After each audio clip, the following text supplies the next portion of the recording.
Olá pessoal, tudo bom? Boa noite. Vou estar fazendo aí essa nossa aula gravada, né? Dessa parte aí que a gente começa a entrar nas técnicas, né? A gente vai começar aí pela fotometria de chama. A fotometria de chama a gente também pode chamar aí de espectrofotometria de emissão, né? E o que isso vai se tratar, né? O que isso representa? Coloco aí, né, que essa espectrofotometria de emissão ela se baseia, né, em uma propriedade que os átomos ou íons vão possuir. E que propriedade é essa, né? Justamente a ideia que a gente tem das emissões que nós podemos ter de energia, né, de radiação, devido à transição eletrônica no nosso átomo. Então, como assim, né? Para a gente poder entender o que isso significa, qual é a base dessa técnica e para que ela acontece, né? A primeira ideia que a gente tem que ter é que justamente essa espectrofotometria de emissão tem um objetivo, né, de justamente identificar de forma qualitativa alguns dos elementos químicos que nós podemos ter em algum meio, né? Então, por exemplo, eu posso pegar uma amostra de água de coco e determinar o quanto de sódio e potássio nós temos ali. Então, ali é uma aplicação que nós temos e a maneira que a gente tem de fazer essa determinação pode ser a partir dessa técnica, né, que é a nossa espectrofotometria de emissão, que é sinônimo da fotometria de chama, né? E aí, o princípio base disso, para a gente poder compreender, a gente tem que voltar um pouquinho lá quando a gente estuda os modelos atômicos, né? E aí a gente estuda um pouquinho o modelo atômico de Bohr, né?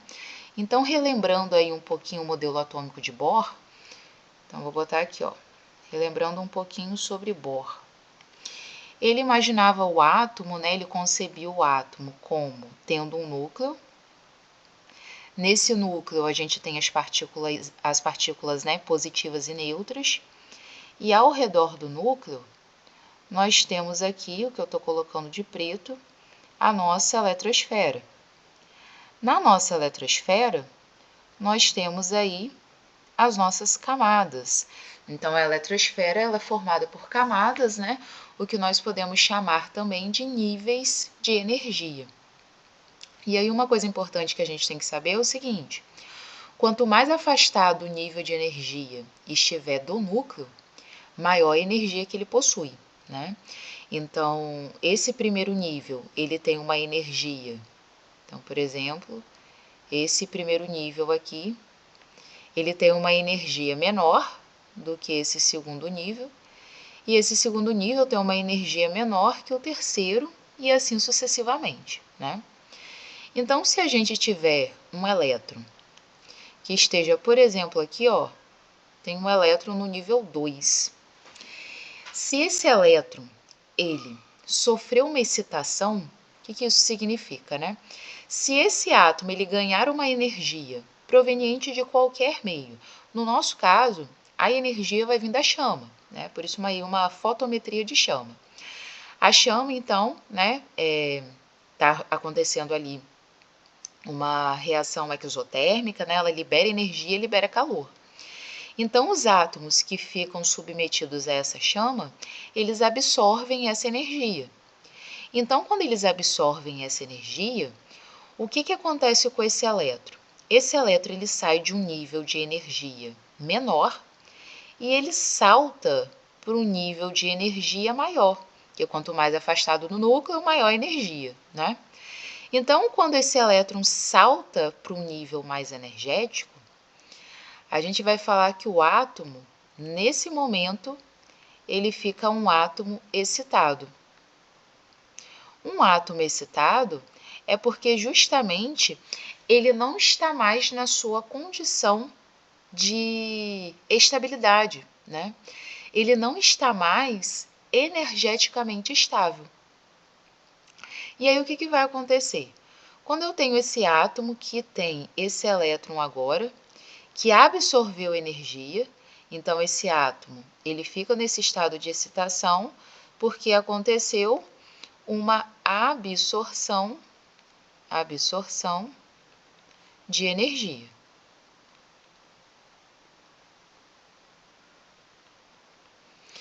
Como isso é uma condição que não confere estabilidade ao átomo, o que ele quer fazer? O elétron, que agora está no nível energético maior, eu vou colocar ele agora de laranja, sendo que é o mesmo elétron, tá bom? Então, o elétron que saiu de um nível menor, que estava de azulzinho, foi para o maior. Agora eu estou representando ele de laranja, que agora esse átomo está no estado excitado. E aí, o que o elétron quer fazer? Ele quer justamente voltar para o seu estado original, porque no seu estado original, ele, consequentemente, vai estar, né, em uma condição energética mais favorável. Isso significa que ele vai estar em uma menor condição energética e vai estar mais estável. Então, esse elétron, automaticamente, na busca de estabilidade, ele volta para o seu nível energético original. Quando ele volta para o seu nível energético original, né, a gente vai falar que nesse momento o átomo ele volta para o que ele estava anteriormente, e o que ele estava anteriormente era justamente no seu estado fundamental. Então, o estado fundamental é o estado em que o átomo ele está em sua mais baixa condição energética. E aí é importante a gente associar que a condição energética que um átomo tem está diretamente associado à sua estabilidade. Então, quanto maior for a estabilidade, menor é o estado energético. Quanto maior o estado energético, menor a estabilidade. Esse é o princípio. Então, se a gente for pensar, o átomo ele estava lá no seu estado fundamental, só que ele recebeu uma energia, absorveu energia, o elétron pula para um nível mais energético e aí o átomo fica excitado. Então, se ele absorveu energia e o elétron saltou para o nível mais energético, esse átomo ele fica em uma condição energética superior, até porque ele absorveu energia. Então, esse átomo não quer ficar nessa condição. Ele quer voltar para a sua condição original, porque ele tinha uma condição energética menor. E quando a gente tem uma menor energia, isso significa que a gente tem uma maior estabilidade. Então, automaticamente, o elétron volta para o seu estado original.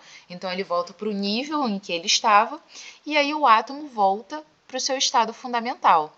Nesse momento que o elétron ele volta para o seu nível original, vai acontecer justamente a liberação de energia. Que energia é essa que ele vai liberar? Exatamente a energia que ele tinha absorvido para poder saltar. Então, ele absorve energia e salta. Quando ele salta, ele fica um átomo excitado, uma condição energética superior, mais elevada, ele não quer ficar assim. Então, ele volta para o seu nível original, libera energia, se estabilizando, tá? Esse é o princípio. E aí, o que vai acontecer? Cada átomo, né, quando ele libera essa energia na volta do seu estado, voltando, né, para o estado fundamental, essa liberação de energia, ela pode acontecer na forma de luz, na forma de radiação eletromagnética. Então, se a gente tem ali uma radiação eletromagnética, nós temos uma onda, né?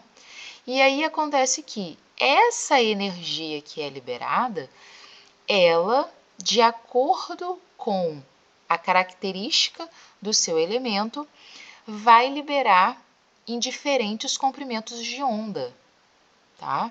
Então, aqui, essa liberação de energia vai acontecer em diferentes comprimentos de onda. Lembrando que esse lambdazinho representa para a gente o comprimento de onda. Então, é por isso que, só para a gente ver uma aplicação disso e a gente fazer uma analogia. Isso que eu terminei de falar, que é o que acontece lá num fotômetro de chama, por exemplo, é o princípio que a gente tem dos nossos fogos de artifício. Porque quando a gente tem lá os fogos de artifício, nós temos a pólvora, né? E aí a pólvora, ela, para a gente conseguir soltar os fogos, a gente precisa de uma ignição. A gente precisa de uma chama. Então, essa chama, ela fornece energia para a pólvora. E aí, o que acontece? A pólvora tem átomos. Então, os elétrons daqueles átomos saltam de um nível energético menor para um maior. Quando isso acontece, o átomo ele fica excitado, uma condição energética maior, e aí o átomo quer fazer o quê? Quer voltar para o seu estado de menor energia, porque se ele voltar para o estado de menor energia, ele vai ficar mais estável.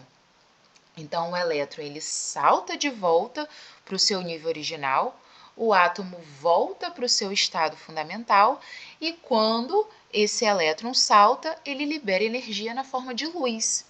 Então, a luz que a gente vê aí desses fogos de artifício, laranja, verde, da onde que veio essas cores dos fogos de artifício? É corante? Não, não é corante. Ali é porque cada átomo que a gente tem na pólvora libera essa luz no comprimento de onda. Dependendo do comprimento de onda, vai determinar a cor para a gente, tá? Até os fogos de artifício que não são esses fogos bonitos, né? Que tem lá todos aqueles desenhos, aquelas cores, ainda assim liberam uma luz. Não sei se já viram, né? Que é meio prateada. Ali justamente é porque está tendo o retorno do elétron para o seu nível, né, original. E justamente o átomo volta a ficar no seu estado fundamental, tá? Então, esse é o princípio que vai nortear aí pra gente essa fotometria de chama. Porque se a fotometria de chama é uma técnica que permite a gente identificar os nossos elementos em amostras, né? De acordo com o comprimento de onda que essa luz foi emitida, eu vou conseguir identificar qual é o elemento que a gente está tratando aí, tá? Esse é o princípio. Então, esse slide aí, ó, vai mostrar justamente isso. Então, a gente tem aí, tá aí, né? A energia externa promove os elétrons externos dos seus orbitais do estado fundamental para os orbitais excitados. Então, existe aí um salto do elétron para uma condição energética maior, tá? Após essa excitação do elétron, essa excitação, né? Os elétrons eles vão relaxar para o seu estado fundamental, porque eles vão fazer isso que eles querem ficar estáveis. E a maneira que eles têm de ficar estável é ficar na menor condição energética. Feito isso, a energia liberada vai sair justamente na forma de luz. Aí está mostrando para a gente, pode sair na forma de uma luz visível, ou pode sair aí também como ultravioleta, que não é uma luz visível para a gente, né? Mas também pode ser uma forma que essa radiação vai ser emitida, tá? Aí aqui a gente vê, só para reforçar uma coisa que a gente já tinha visto, né? Que é como que a gente calcula a energia de um fóton, né? A energia ali que está sendo liberada. Então, a gente pode pegar a constante de Planck e multiplicar pela frequência. Então, tá aqui, ó, H vezes F. H, a constante de Planck, F, a frequência. Como a gente tinha visto que a relação da frequência do comprimento de onda é a partir da velocidade da luz, a gente tem que C é a frequência vezes o comprimento de onda. Então, no lugar da frequência, substituiu, né? Isolou a frequência, jogou o comprimento de onda dividindo para o outro lado, então ficou C sobre lambda. Então, eu posso dizer também que a energia ela é calculada pela constante de Planck vezes a velocidade da luz sobre o comprimento de onda. Lembrando que o Czinho aí é a velocidade da luz. Então, tem como também a gente chegar na energia dessa radiação, né, que está sendo emitida pela volta do elétron para o seu estado fundamental, deixando o átomo, né, no seu estado fundamental, tá?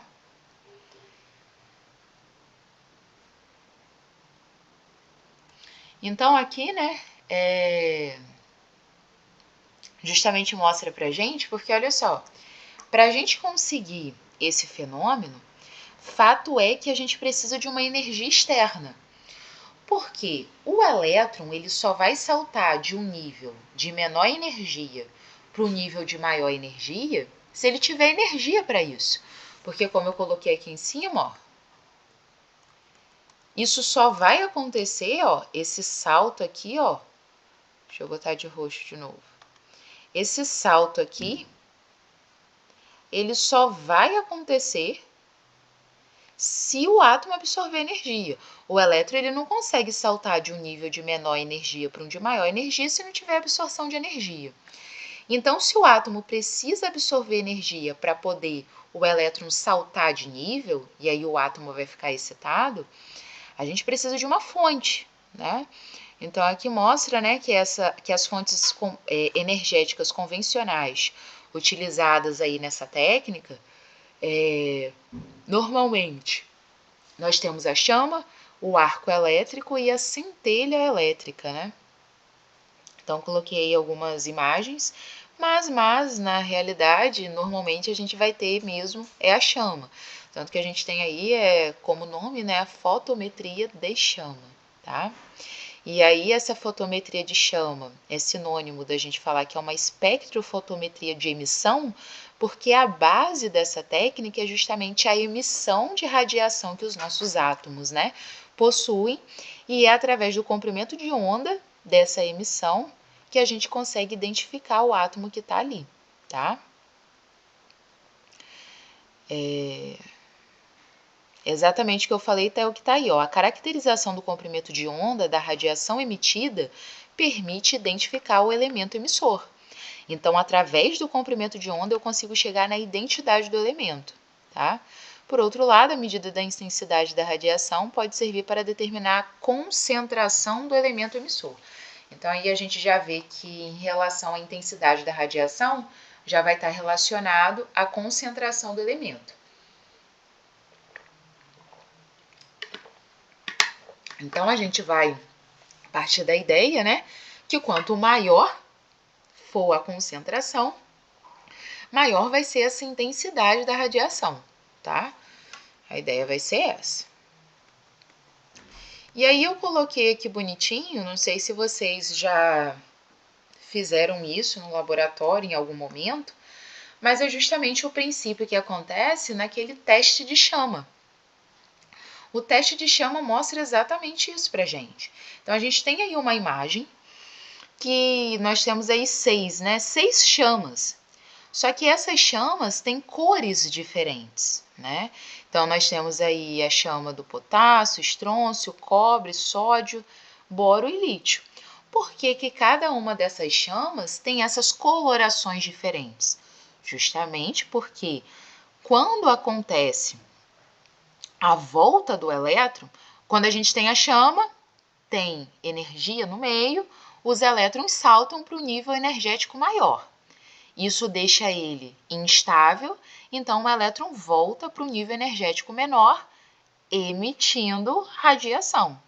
De acordo com o comprimento de onda, a gente vai ver uma cor diferente. Então, o potássio emite uma radiação no comprimento de onda do roxo ali, né? Mais ou menos um roxo.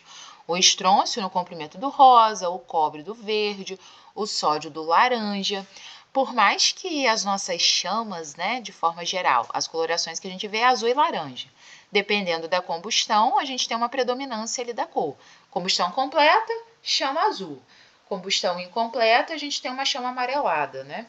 O sódio ali, quando a gente faz esse experimento do teste de chama, e aí se a gente faz num bico de Bunsen, por exemplo, a ideia é que a gente controle ali a chama para a combustão ser completa.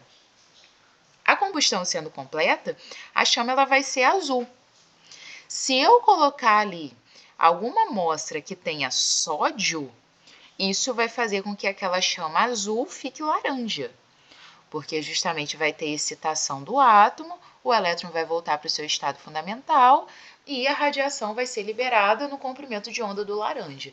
Então, eu coloquei algumas amostras, né? Aí já faço um destaque, por exemplo, cloreto de sódio, coloração amarela, cloreto de bário, coloração verde. Agora, por exemplo, se eu tivesse o brometo de sódio, qual que seria a coloração? O que define isso para mim é o metal, tá?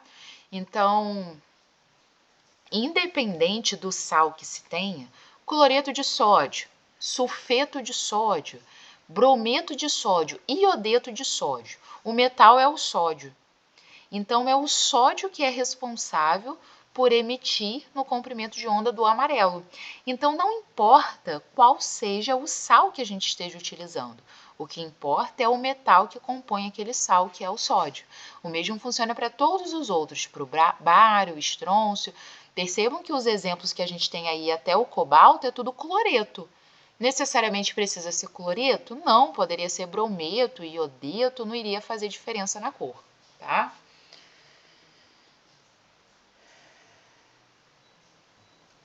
Então, aqui a gente adentra, propriamente dito, na técnica, né? Nessa técnica de fotometria de chama. E como que isso vai acontecer, né? Como que a gente vai ter essa fotometria de chama?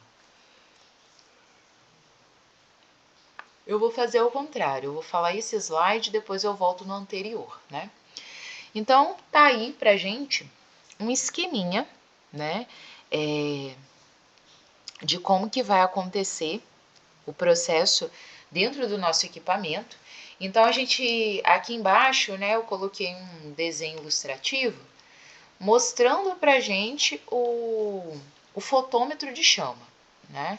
Então, a gente tem aqui esse fotômetro de chama, aqui nesse canto direito, né? E aí, no canto esquerdo, então aqui, ó,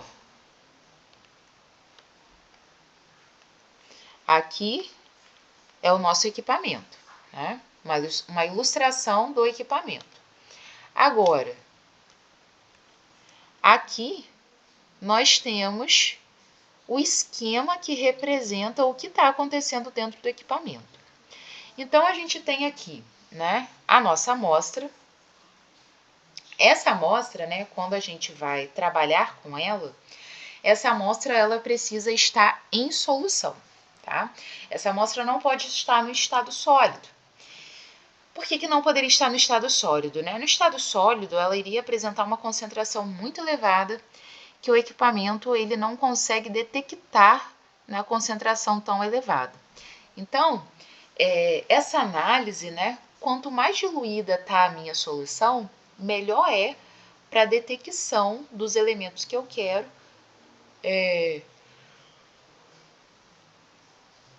Melhor é para o equipamento fazer isso, né? Detectar. Então, nós temos aí a amostra.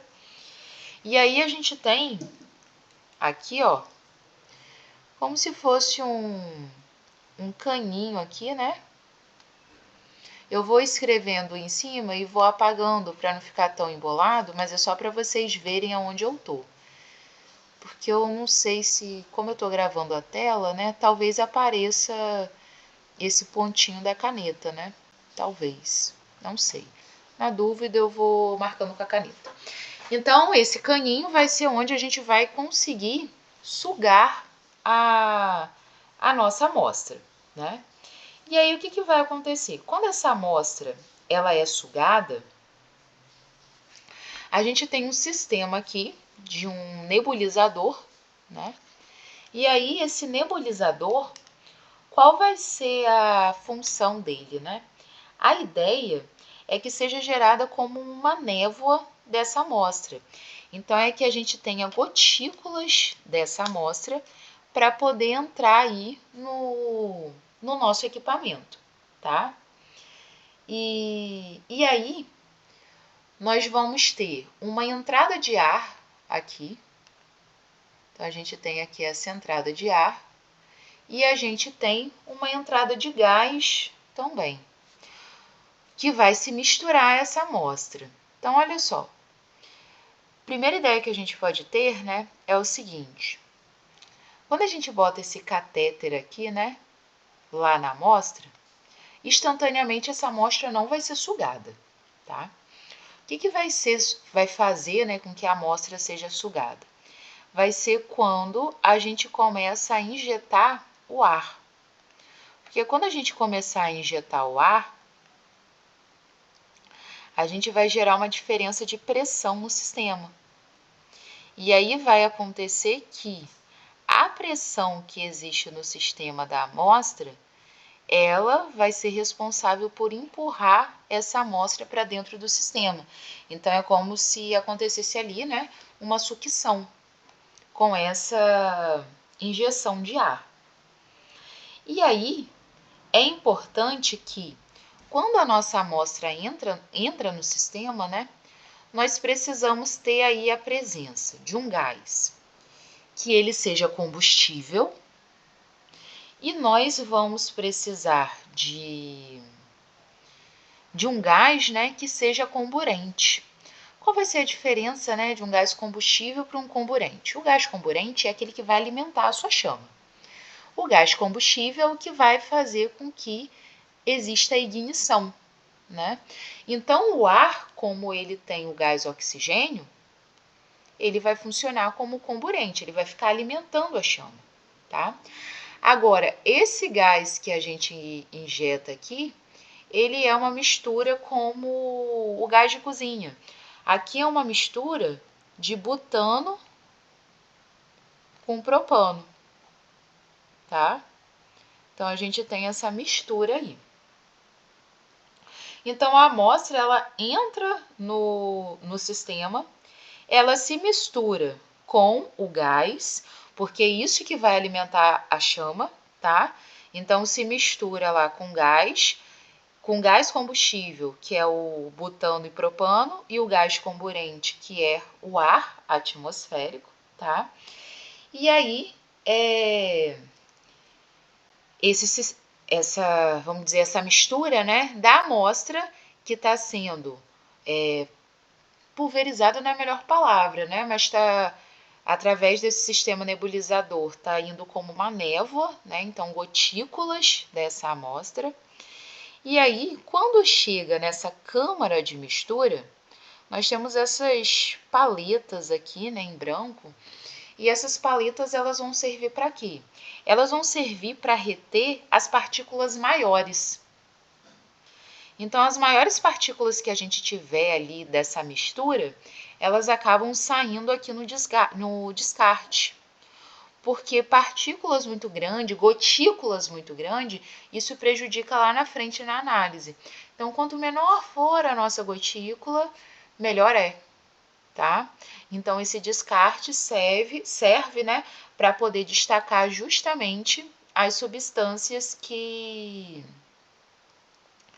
ou melhor, as gotículas que estão na mistura que têm tamanhos maiores, tá?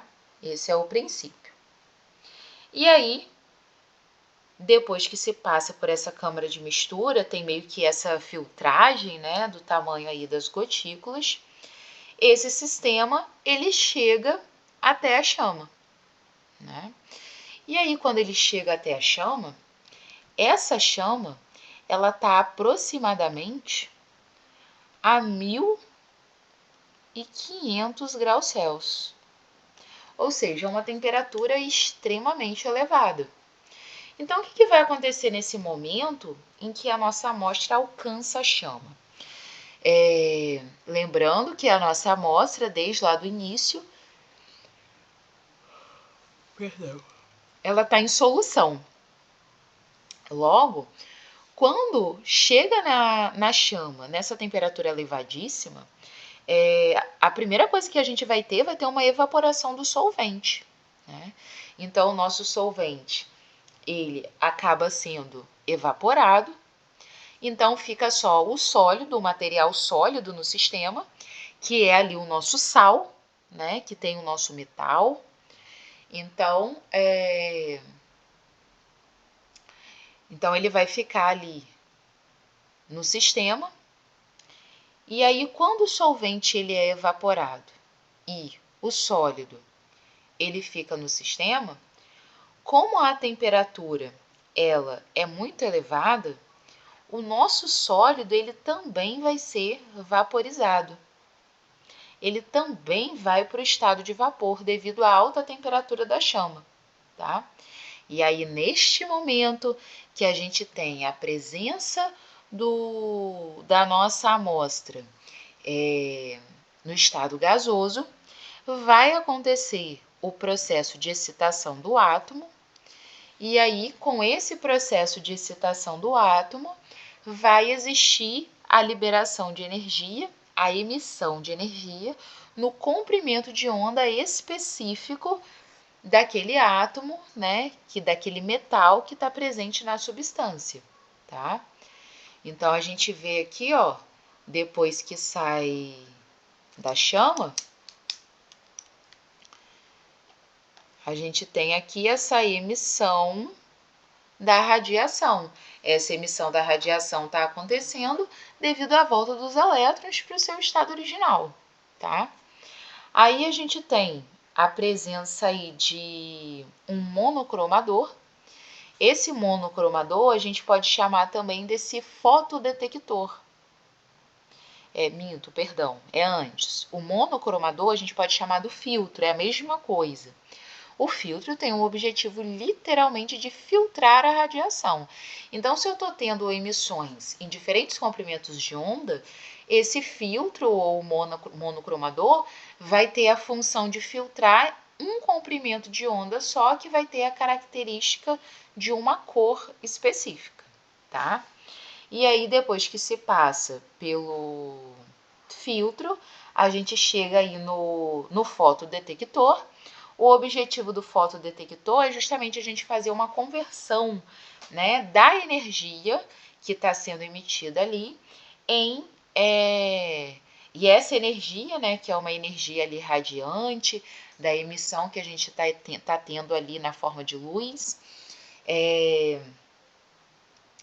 e aí o fotodetector vai ter a função de transformar essa energia radiante em energia elétrica, tá? E aí, posteriormente, no fotodetector, como essa energia já foi convertida em energia elétrica, o ampliador vai ter a função para a gente de transformar esse sinal elétrico em um valor numérico, porque aí a gente consegue ver aí no mostrador a leitura no equipamento, tá? Então, esse é o princípio de uma fotometria de chama. A base está lá na transição eletrônica, certo? E através dessa técnica nós conseguimos identificar o elemento que está presente ali devido ao comprimento de onda da radiação que foi emitida, tá? Então, todo esse processo está acontecendo justamente aqui dentro, né, do nosso fotômetro. Então,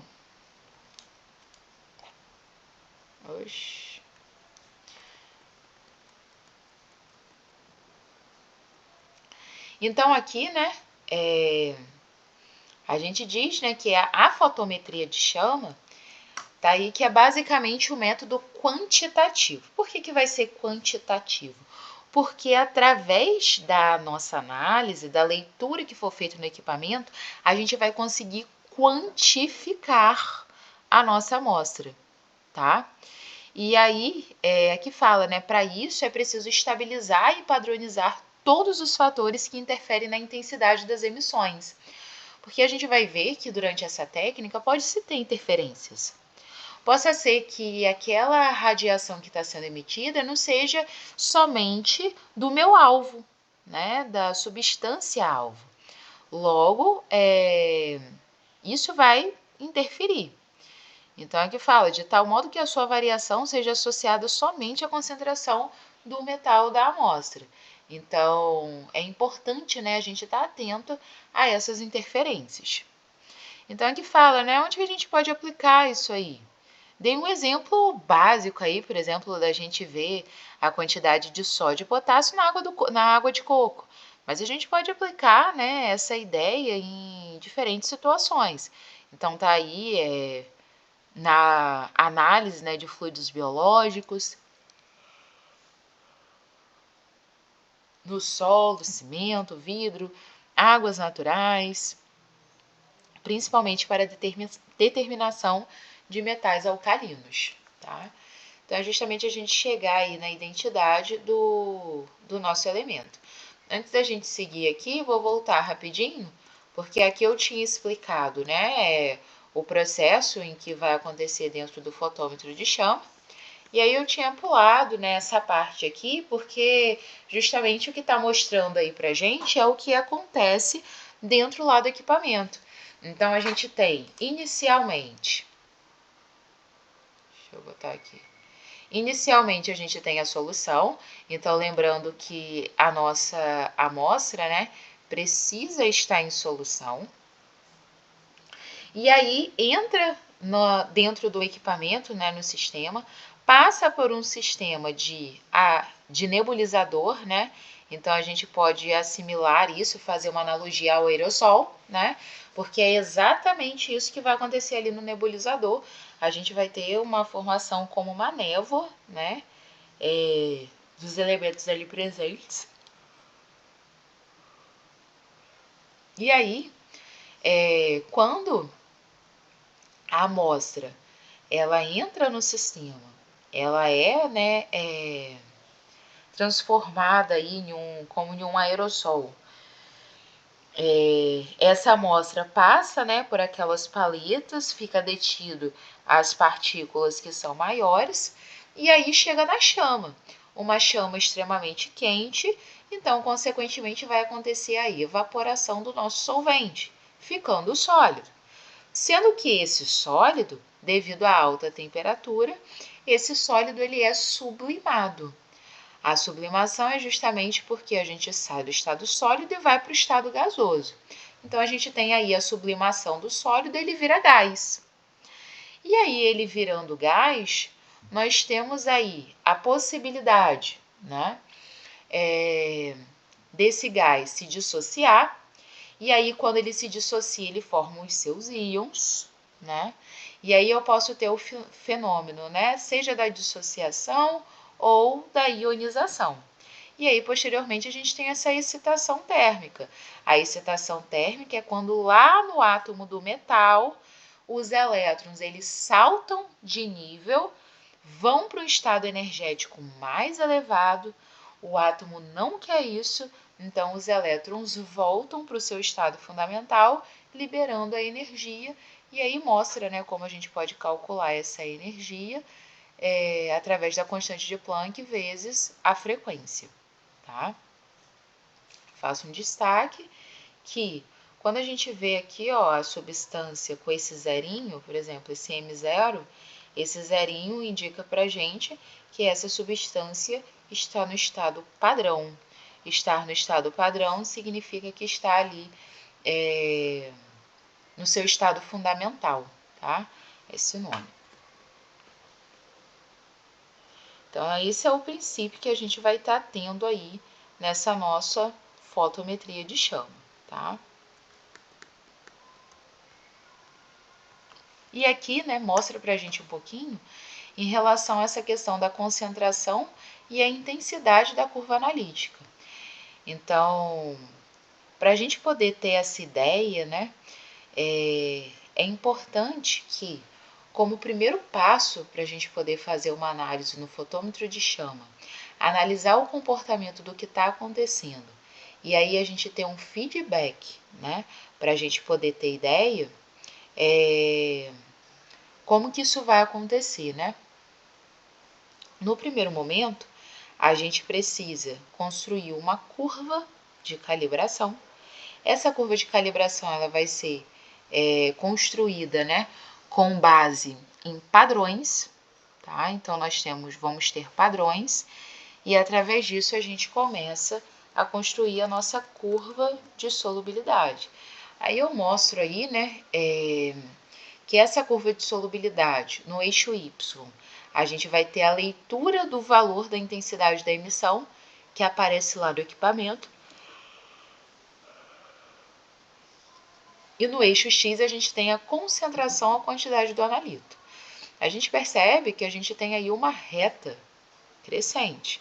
Então, a gente vê que a relação do valor da intensidade da emissão está diretamente associado à concentração da amostra. Quanto maior for, maior vai ser a intensidade dessa emissão, tá bom? Então, através dessa curva de calibração, a gente consegue ter uma dimensão das concentrações que nós podemos trabalhar nesses equipamentos, tá?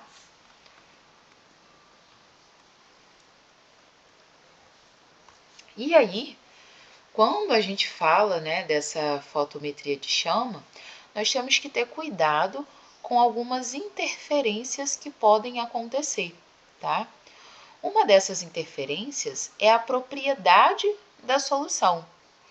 Porque o que vai acontecer, né? Quando a gente tem uma solução que tem uma viscosidade, né, acentuada e uma tensão superficial, isso vai gerar interferência no processo. Uma das interferências está aí, né, que é a velocidade com que o aerossol alcança a chama. Se eu tiver um aerossol, né, que é essa mistura do sal, né, com solvente, que normalmente vai ser a água.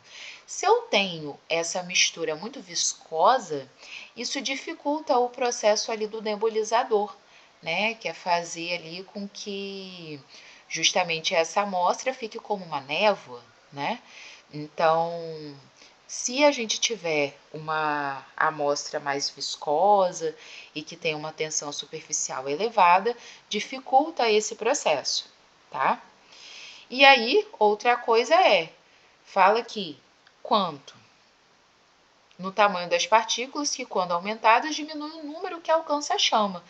Então, nesse processo, passa no nebulizador, gera uma névoa da amostra. Elas vão em direção à chama. Se a gente tiver ali gotículas que são muito grandes, elas vão ficar retidas lá na haste e vão ser descartadas.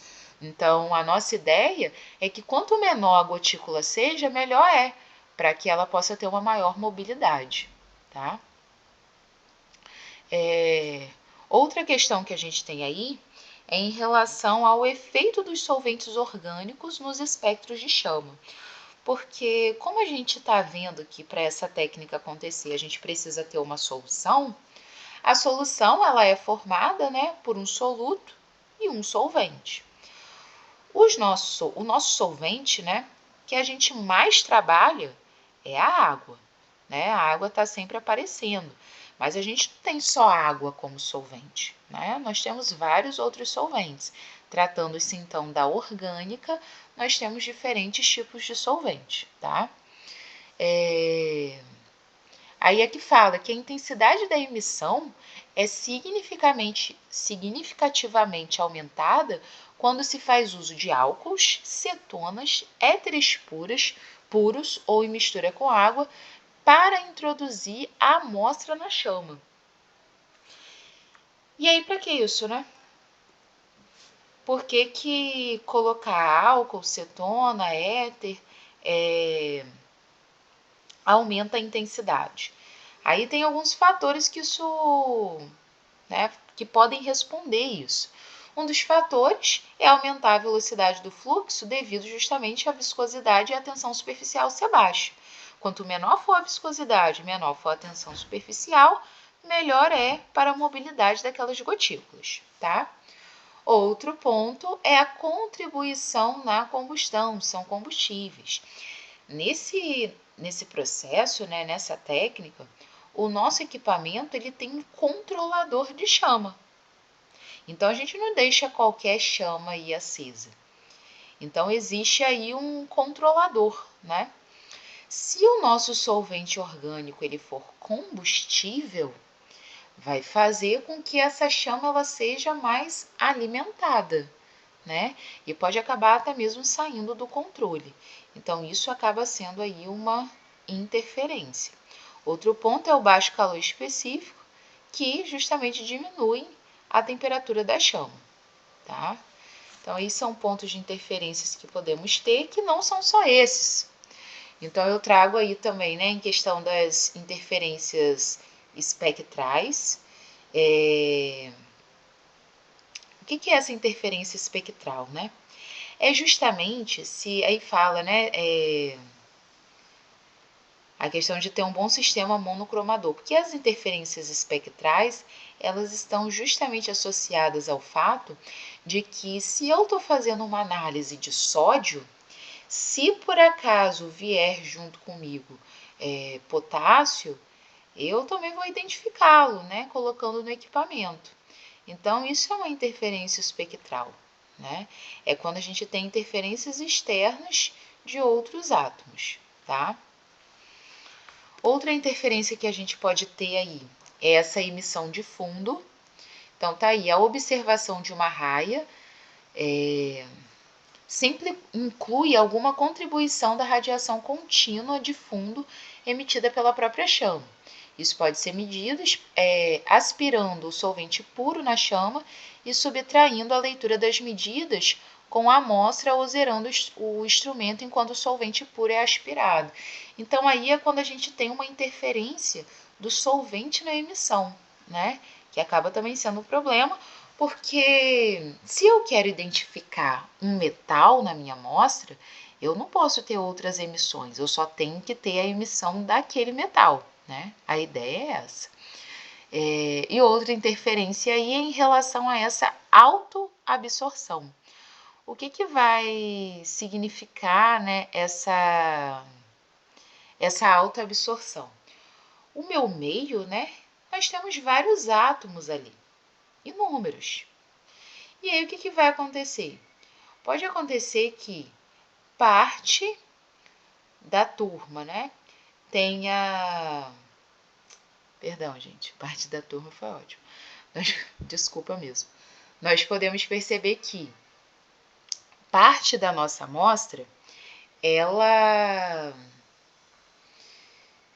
vai absorver energia, os elétrons vão para o seu estado de energético mais elevado, isso não vai ser estável, vai voltar, vai emitir energia, né? Essa é a ideia.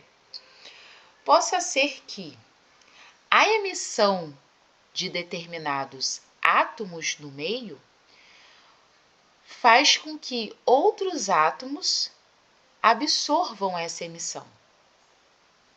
Então, a gente acaba tendo um processo cíclico, porque a gente acaba tendo ali a interferência, porque o átomo está absorvendo a energia que está sendo emitida por outros átomos.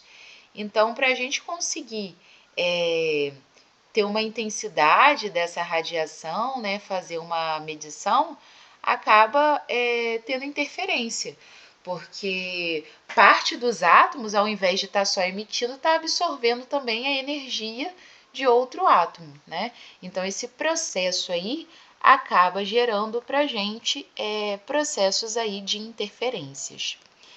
Então, essa técnica, né, de forma geral, ela consiste nessa ideia da transição eletrônica e devido a essa transição eletrônica, a energia que foi emitida, o comprimento de onda vai condizer com o caráter daquele elemento, tá?